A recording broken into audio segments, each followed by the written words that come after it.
కొన్ని సందర్భాల్లో ప్రకృతి ప్రకోపం మనం చూస్తుంటాం. కొన్ని మానవ తప్పిదాల వల్ల జరుగుతాయి, కొన్ని దైవ నిర్ణయాల వల్ల జరుగుతాయి. ఈ మధ్యకాలంలో ఎక్కువ భూకంపాల గురించి వింటున్నాం. మొన్ననే మయన్మార్లో భూకంపం మీ అందరికీ తెలుసు. అమ్మో, చాలా ప్రమాదకరంగా సంభవించింది. అది చాలా ప్రమాదకరంగా ఎంతోమంది జీవితాలు ఛిద్రమైపోయాయి. సరైన హాస్పిటల్స్ లేవు, సరైన వసతులు లేవు, డాక్టర్లు లేరు, హాస్పిటల్సే కూలిపోయాయి. బయట ఏదో వాళ్ళు సొంత వైద్యాలు చేసుకుంటూ సెలైన్లు ఎక్కించుకుంటూ కొంతమంది ప్రాణాలు నిలుపుకుంటున్నారు, కొంతమంది ఏమో చచ్చిపోతున్నారు. వాలంటరీగా కొంతమంది సేవలు చేస్తున్నారు. వాళ్ళు మిగిలిన దేశాలతో సత్సంబంధాలు కలిగి లేకపోవటం వల్ల, కొన్ని దేశాలతో సత్సంబంధాలు కలిగి లేకపోవటం వల్ల వాళ్ళకి సహాయం రావట్లేదు, వాళ్ళకి సహాయం అందట్లేదు. ఇలాంటి పరిస్థితులు అనేక చోట్ల కనబడుతున్నాయి. మనకు కూడా కొన్ని హెచ్చరికలు జారీ అయ్యాయని విన్నాను. భారతదేశంలో కూడా కొన్ని ప్రాంతాల్లో భూకంపాలు వచ్చే అవకాశం ఉంది.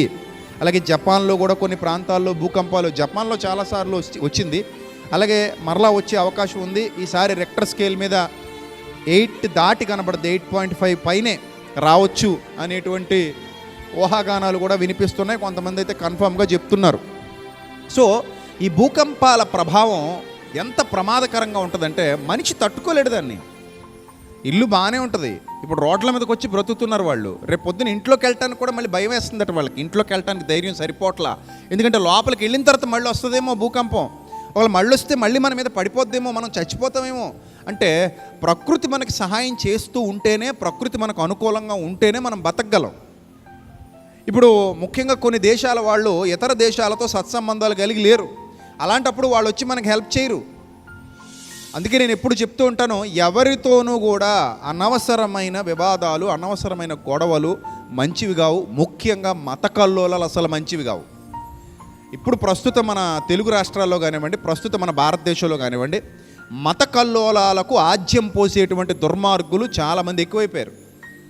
వీళ్ళు ఏంటంటే ఏదో విధంగా మతాల మధ్యలో గొడవలు పెట్టాలి, అన్నదమ్ముల్లా కలిసిమెలిసి బతుకుతున్న వాళ్ళని విడగొట్టాలి. రేపు పొద్దున్న కష్టం వస్తే ఎవడాదుకుంటాడు, శ్రమ వస్తే ఎవడాదుకుంటాడు, శోధన వస్తే ఎవడాదుకుంటాడు. అప్పుడు మన మత వాడే మనల్ని ఆదుకోవాలంటే అవ్వదు. చూశారుగా భూకంపం వచ్చింది, వాళ్ళ మతం వాళ్ళు వాళ్ళని ఆదుకుంటారంటే కష్టం, వాళ్ళ మతం వాళ్ళు వాళ్ళని ఉద్ధరించేస్తారంటే కష్టం. అప్పుడు ఒకరికొకరు చుట్టుపక్కల వాళ్ళు, ఆ దేశానికి సంబంధించిన వాళ్ళే ఒకరికొకరు ఏం చేసుకోవాలి, సాయం చేసుకోవాలి. అక్కడ అన్ని మతాల వాళ్ళు ఉండొచ్చు. సాయానికి మతం లేదు, జాలికి మతం లేదు, కరుణకు కులం లేదు, ప్రేమకు జాతి లేదు. ఇది అందరికీ ఒకేలా ఉంటుంది.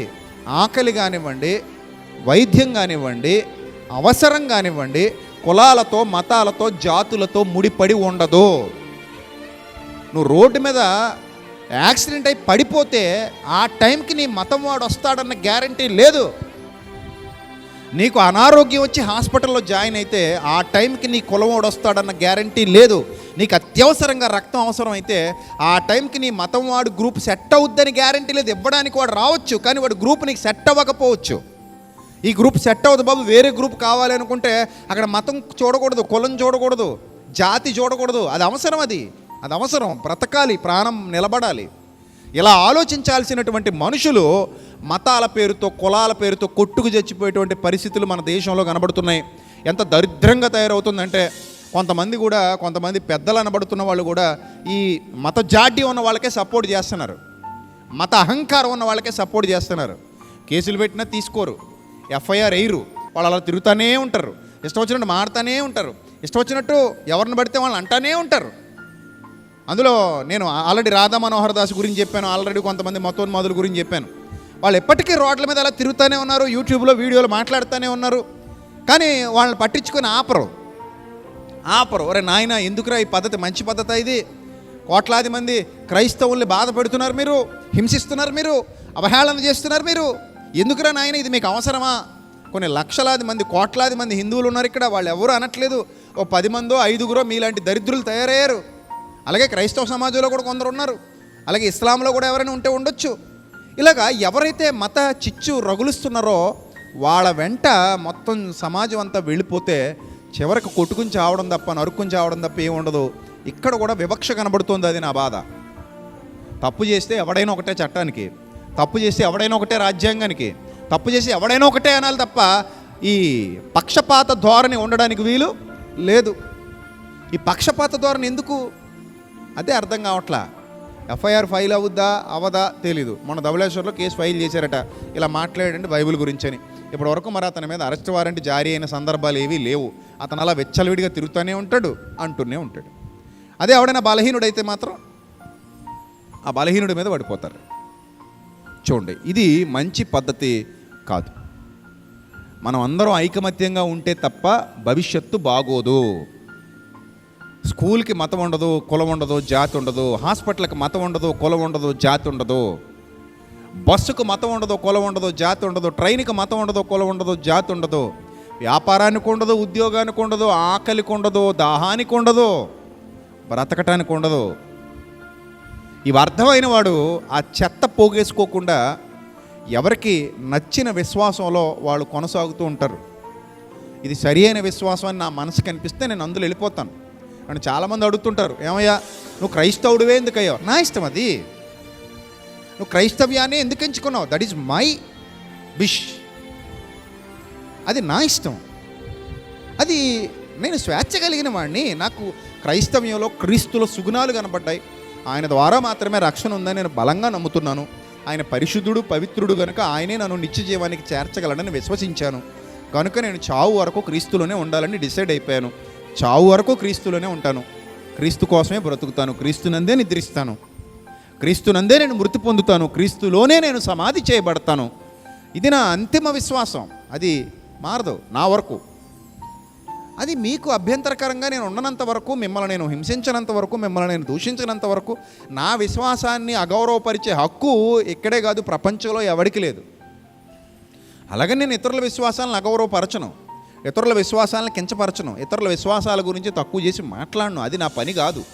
నాది క్రైస్తవ్యం, నా ఇష్టం. నేను క్రైస్తవుని అంతే. నేను ధైర్యంగా చెప్తాను, నేను క్రైస్తవుని, ఐఎమ్ ఏ క్రిస్టియన్.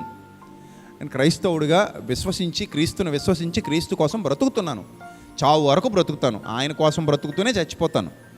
నేను చెప్తున్నానుగా, క్రీస్తునందే నిద్రించాలన్నది నా యొక్క సంకల్పం. క్రీస్తులోనే మృతి చెందాలన్నది నా ఆలోచన. నేను ఎంతకాలం ఈ భూమి మీద దేవుడు నాకు ఆయుష్ ఇచ్చాడో నాకు తెలీదు. బ్రతికినంతకాలం నేను క్రీస్తులోనే బ్రతుకుతాను. క్రీస్తు కోసమే చనిపోతాను. క్రీస్తు మార్గంలోనే మరణిస్తాను. ఆ వాక్యానుసారంగా నేను సమాధి చేయబడాలన్నది నా ఆలోచన అంతే. అది మాత్రమే నేను కోరుకుంటున్నది. అది తప్ప ఇంక వేరే ఆలోచన నాకు లేదు. నా ఆలోచనను ఎవడు తప్పు పట్టడానికి సరిపోడు. అది నా ఇష్టం.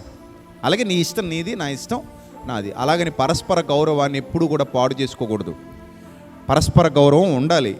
ఇతర మతాల పట్ల ఉండాలి, ఇతర విశ్వాసాల పట్ల ఉండాలి, మనతో పాటు బ్రతుకుతున్న సాటి సహోదరుల పట్ల ఉండాలి. పరస్పర గౌరవం ఉండాలి, పరస్పర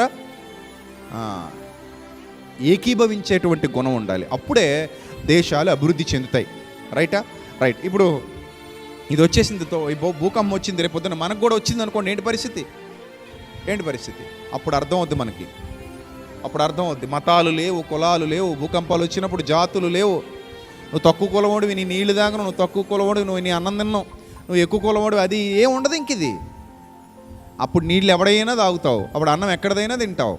ఎందుకంటే భూకంపం వస్తే భూమికి పెద్దోడిల్లు చిన్నోడిల్లు అని ఉండదు. ఊగిందంటే అన్నీ ఊగుతాయి, ఊగిందంటే అన్నీ కదులుతాయి, పడితే అన్నీ పడతాయి.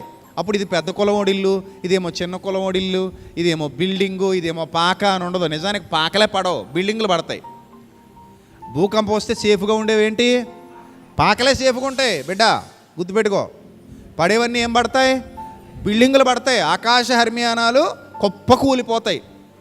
చిన్ని చిన్ని పాకలో చిన్ని చిన్ని బిల్డింగులు, గుడిసులు, ఇబ్బందులు ఉండవు.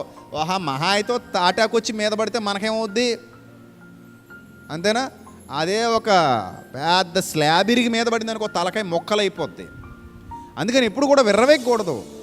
నేను పలానా కులం, నాది పలానా జాతి, నేను అంత గొప్పోడిని, నేను ఇంత గొప్పోడిని, ఎందుకు అనవసరం? భూకంపానికి అవన్నీ తెలీదు. అది ఎప్పుడైనా కంపించింది అనుకోండి, ఇంకా అంతే, సర్దుకుని వెళ్ళిపోవడమే. ఇంకేం ఉండదు ఇంకా. ఇది నేర్చుకోవాలి మనిషి. అరే నాయన, మనం ఈ స్థితిలో ఉన్నామేమో, ఇది కరెక్ట్ కాదేమో, ఈ ఆలోచన కరెక్ట్ కాదేమో తెలుసుకోవాలి మనిషి. ఇది తెలుసుకునే దిశగా అడుగులు వేయకుండా ఈ అజ్ఞానం వైపు మనిషి వెళ్ళిపోతున్నాడు.